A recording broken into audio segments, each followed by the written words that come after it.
So obviously each of you took very different paths making these films, but you all decided to work in genre.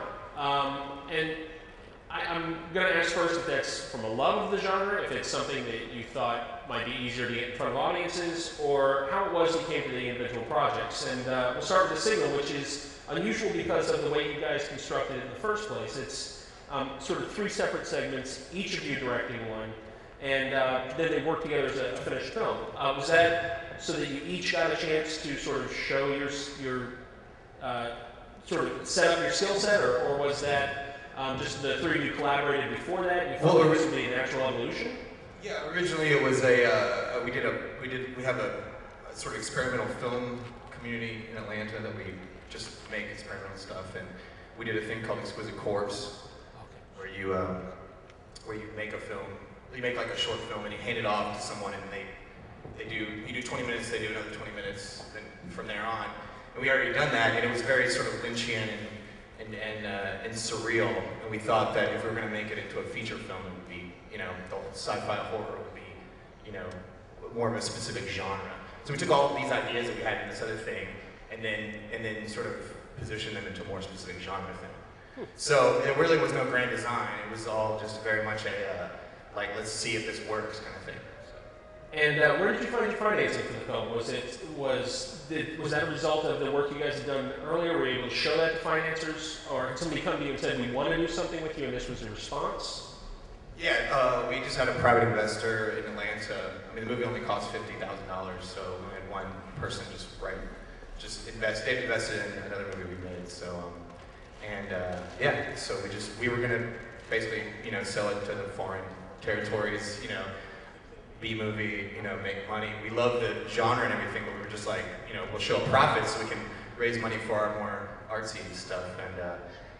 But just because of the way we are, we went all the way with it. So. Now, Chris and Eric, you guys, your film took a totally different route to the screen, and it was never intended as a professional release. It's something that was going to be for mass audiences. It was more something that you did as kids that you did out of love. Talk about the process and how it's ended up in front of audiences, and then also sort of what the response has been for you as filmmakers then. So, for those of you who aren't familiar with our film, shot-for-shot remake of Raiders of the Lost Ark using teenage actors. We started when we were 11, we finished when we were 19, took us 7 years, our entire childhood. And yeah, as Moriarty noted, it was intended as a love letter to the original. And it was all the attention it's gotten. It was never supposed to happen. When we finished it in 1989, we showed it to about 200 friends and family for a hometown premiere, and then put it away. And sat on our bookshelf for about 14 years until, out of the blue, Chris and I got an email from Eli Roth, director of Cabin Fever, saying, "Hi, you don't know me. My name's Eli Roth. I'm director, and Steven Spielberg has seen your Little Raiders movie, and he loves it. And he wants to write you a letter of appreciation. And is this some sort of cruel joke? I mean, come on, who's pulling my leg?"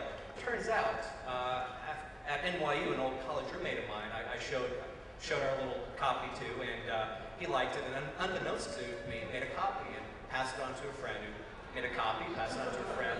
6 degrees of separation later, the copy falls into the hands of Eli Roth, who has just sold Cabin Fever, so he's taking meetings around Hollywood, including at DreamWorks, Spielberg's company. So he brings along this battered VHS bootleg of our movie to his own pitch meeting, and slides it across the conference room table and said, "I had nothing to do with this, but you really ought to check this out." It's Raiders of the Lost Ark. I've seen it. No, you haven't seen this. So, so the guy watches it, head of production, calls Eli back. "This is great. I'm going to show it to Steven." Calls Eli back on Monday. Steven loved it. He wants to write the guys a letter of appreciation. What are their addresses? Well, Eli's never met us. He doesn't know us from Adam, but thank God our names are in the credits, saying it's no longer 1989, it's now 2003, and there's that wonderful innovation known as the internet. So, through which he manages to track one of us down, Jason, who in turn passes on Chris and has contact info. And that's how each of us got that fateful email from Eli that day, which led to us meeting Spielberg. At the same time, the tape was also getting through to Harry Knowles and Andy Cool. Well, that was Eli. That was all Eli. Yeah, and we had a kind of world premiere in Austin. And that's when Eric and I, after having not been in touch for many years, went down there. trailer from our movie and had been running it in this theater for about a month. And so we get there, and there's literally hundreds and hundreds and hundreds of people waiting in line for hours. And we're like, Tim, what movie is everybody waiting for? And they're like, duh, your movie. And we're like, Eric turns to me and says, don't they know that we like shot this in your mom's basement? And anyway, so that was about 5 years ago, and since then, it's been a pretty incredible ride, and it just goes to show that, you know, we did it to reference what you said. We did it for the love of what, you know, what we saw in the film. We wanted to emulate that and follow in the footsteps, and it's taken on kind of a life of its own. It's kind of seems to be a watchable piece of entertainment, you know, and people dig it. So, you know, we've been on tour with it for about 5 years. Now, are you guys are you working now on other projects that you're getting ready to make? We have a new movie, and to reference your question about genre, you know, I think it's everything. Our whole childhood had to do with, you know, that's kind of in our cinematic DNA, genre. You know, it's what we grew up with. It's what we love. It's what we know. Adventure, action adventure. It's what excites us, and those are the movies that we dig. And so our next project, kind of out the door right now, is a new action adventure movie called What the River Takes. Excellent. Yeah. Now, speaking of independent, Pop Skull is, I think, in calling it a genre film, it's a very hard film to pin down as to what genre that would be. It's very personal, and it really feels like it came full form from one voice, which is one of the great things about indie film. Can you talk about where the film started and sort of what your process was in putting it together?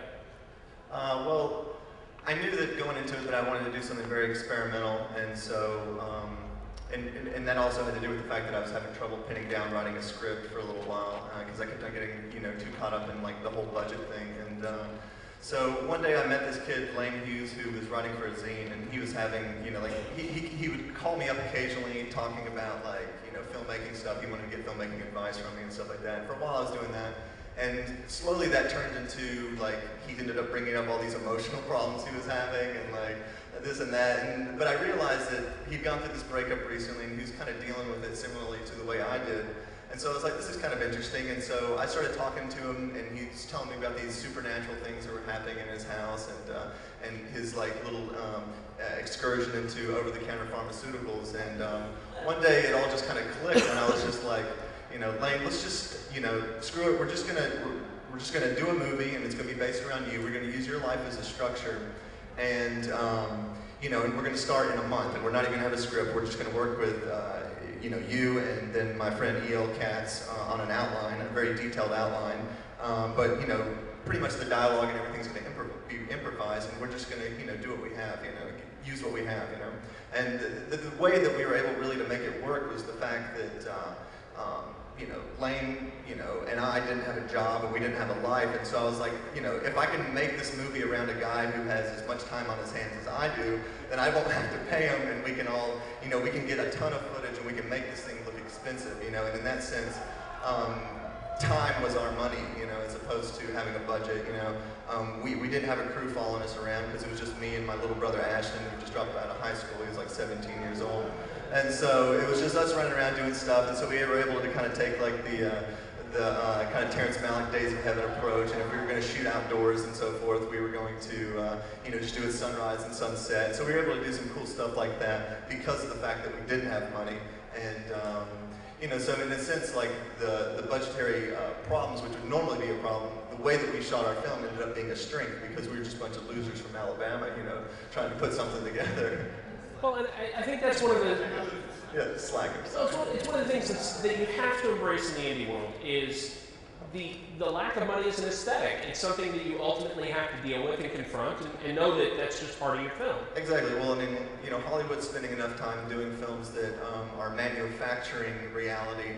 And what we did is we used the fact that we didn't have a lot of money and we were going to capture reality through our locations, real people going through real problems, and we were going to try and capture that and spin it and make it more entertaining, basically. You know? All told, how much was the film? Just a ballpark. I would say roughly the film is probably about $3,000. It's amazing. Yeah, which mainly that just comes down to like, you know, gas, which if we try to do it now, it'd probably be double, but